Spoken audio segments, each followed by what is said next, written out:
try to hook you up with Nancy Pelosi. Do you have any thoughts on how you're going to combat that? Well, I addressed that the first night I was in the race, honestly.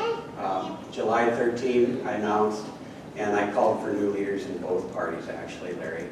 And, in my view, I think that it's time for new leaders in the Democratic Party, and so I'm not voting for any of the current Democratic leadership, not just Nancy Pelosi, but, Steny Hoyer, I think Jim Clyburn, they're all long time people there.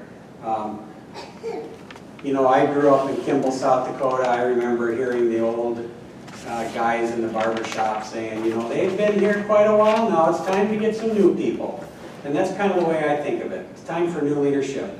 I'm very taken aback by any leader, and both parties have done this, to set up a congressional dues system that has made our congressional delegations all across the nation servants of party leadership.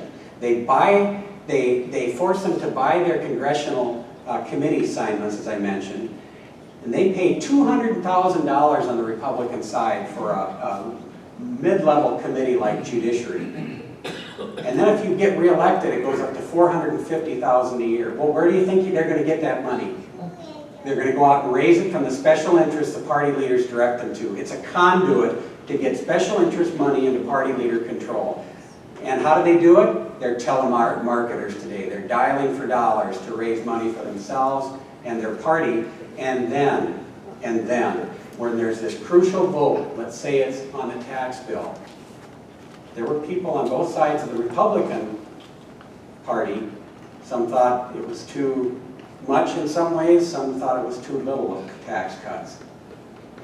You can be assured, because we've had people write about this who are sitting congressmen, that those who held out got called in. And the leverage, it's this, we really like you. You're a good congressman, but we've got to have you on this vote here. And if we don't, we know there's some people back in South Dakota who'd like to challenge you in the primary, and we'd hate to we got a lot of money to throw behind those people, which we don't want to have to do. So are you with us on this or not? That's how they get you there. It's a system that's fundamentally flawed, and I won't vote for anyone who promotes that. We need some change, and both parties in Washington have to do it at the same time. There are a lot of congressmen who hate that system, by the way. You can imagine why. Who would like it? Who would like that system where they're forced to pay dues? And on the Democratic side, you go on a wall of shame if you don't pay. They're not as rigid about taking committees away from you, but you go on the wall of shame, and you get done letters if it goes on long enough, like you're a deadbeat debtor. It's an offense. I've spoken in town halls like this all across the state, by the way, and I've had people whip out their smartphones and Google what I just said.